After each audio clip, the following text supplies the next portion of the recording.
My beloved brothers and sisters, today we will talk about Muslims' relationship. And Alhamdulillah, thumma Alhamdulillah, we praise Allah subhanahu wa ta'ala. Relationship between Muslims, brothers and sisters in Toomba, Alhamdulillah, amazing.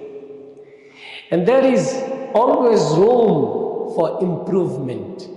How we can see the bigger picture and what we want to reach our relationship, what is our goal to reach.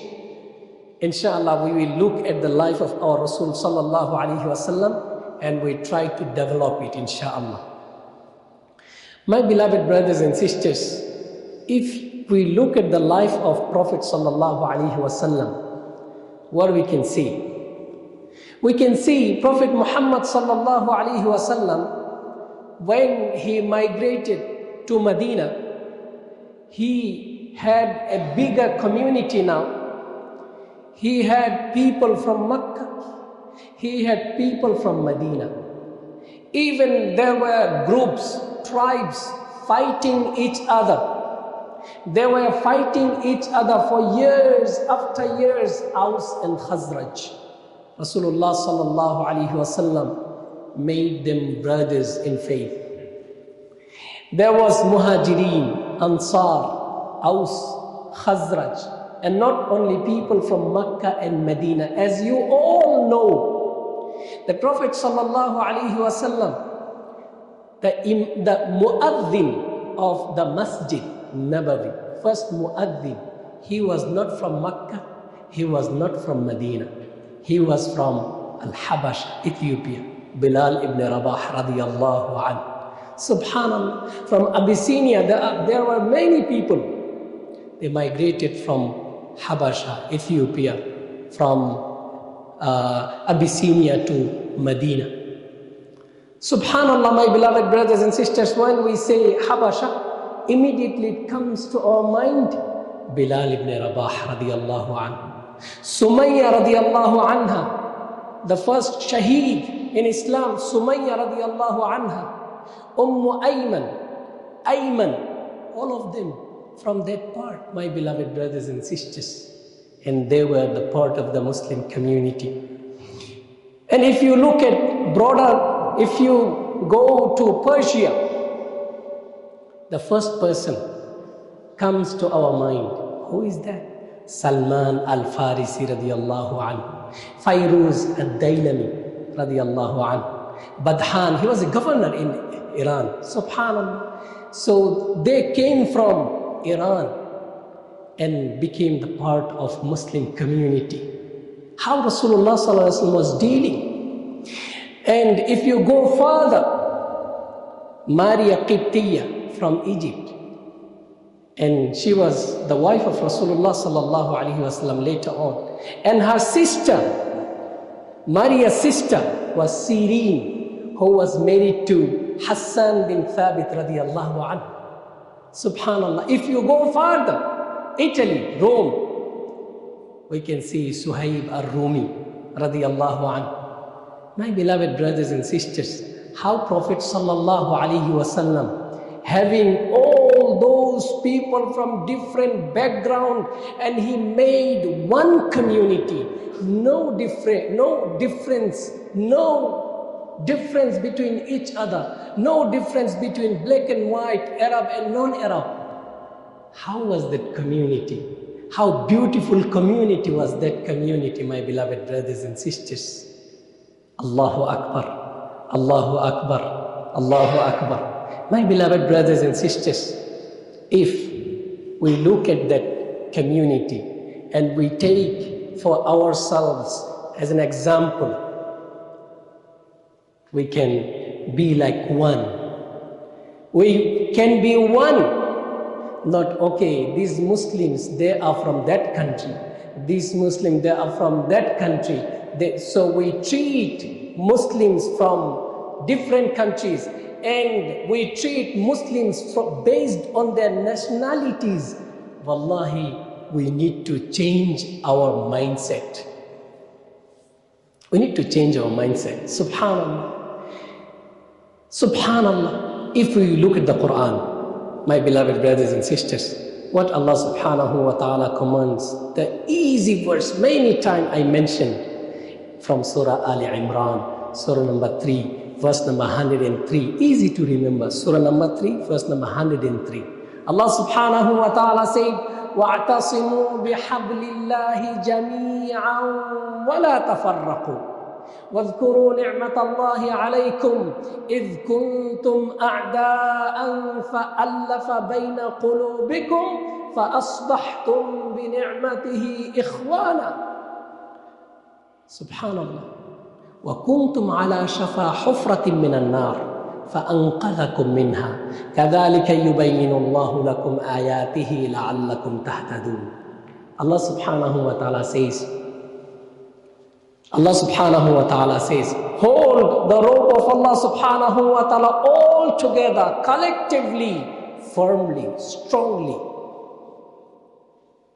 Hold the rope of Allah subhanahu wa ta'ala, the Quran, Islam, the commandments of Allah subhanahu wa ta'ala. Hold firmly, collectively, all together, and don't be divided. Wala tafarraqu. Don't be divided. And you were enemies to each other. Subhanallah, Aus, Khazraj, tribe. They were enemies to each other. And Allah subhanahu wa ta'ala فَأَلَّفَ بَيْنَ قُلُوبِكُمْ. And Allah subhanahu wa ta'ala united your hearts. Ya Allah, please unite our hearts together. Ya Allah, let us feel the pain of others as our own pain. Allahumma ameen. My beloved brothers and sisters, Allah subhanahu wa ta'ala said, He united your hearts together. فَأَلَّفَ بَيْنَ قُلُوبِكُمْ فَأَصْبَحْتُمْ بِنِعْمَتِهِ إِخْوَانًا. By His blessings, you became all brothers. We all brothers. When we treat each one's problem, we treat as my own problem. It's not his problem, it's my problem. It's not his pain, it's my pain. My beloved brothers and sisters, and Allah subhanahu wa ta'ala says, you were just on the edge of fire. What is your situation? Fighting each other. And just on the edge of fire, hellfire. Non-believers, you die, go to hellfire. And Allah subhanahu wa ta'ala granted you iman, the blessings of iman, ni'mah. He saved you. And this is how Allah subhanahu wa ta'ala explains His signs and verses so that you may be guided. My beloved brothers and sisters, if you take back to front this verse, if you don't follow the verses of Allah, then you will be divided.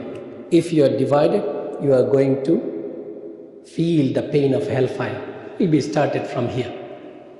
If you hold the rope of Allah strongly, collectively, and not divided, and you become brothers, you will be saved from the hellfire.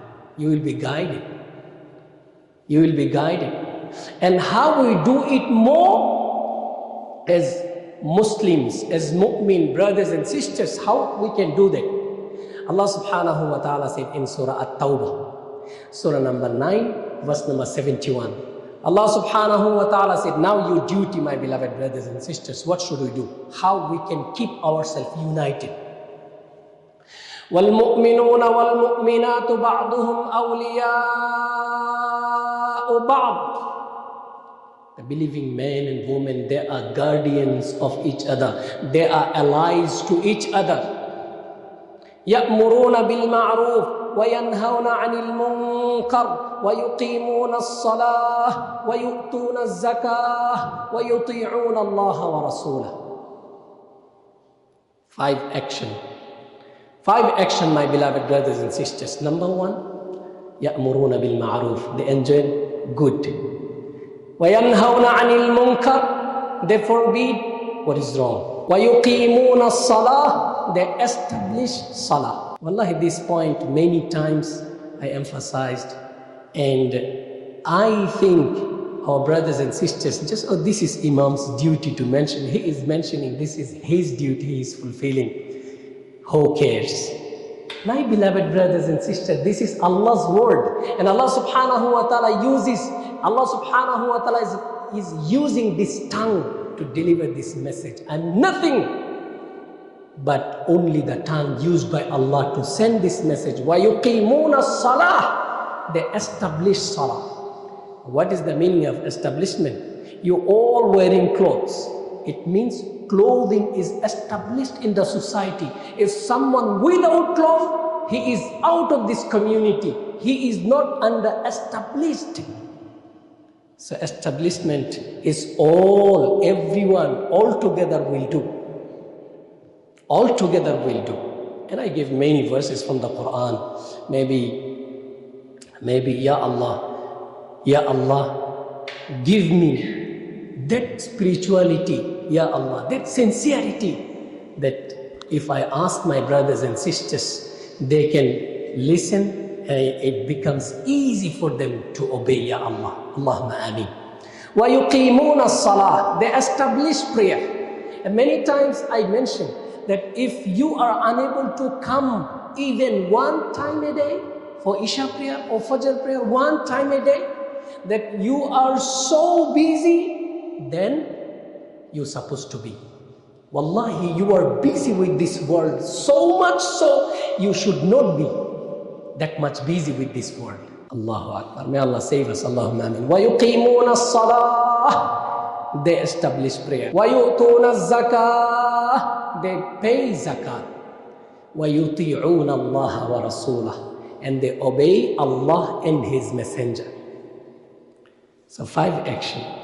They enjoin what is good, and they forbid what is bad, and they establish prayer, they pay zakat, and they obey Allah and His Messenger. أُولَٰئِكَ سَيَرْحَمُهُمُ اللَّهُ Very soon Allah will have mercy upon all of you, my beloved brothers and sisters. So let's have a plan that every time you are coming, you will be a group who will enjoin good, who will forbid which is bad, and you establish prayer, you pay zakat, you obey Allah and His Messenger collectively, all together, my beloved brothers and sisters.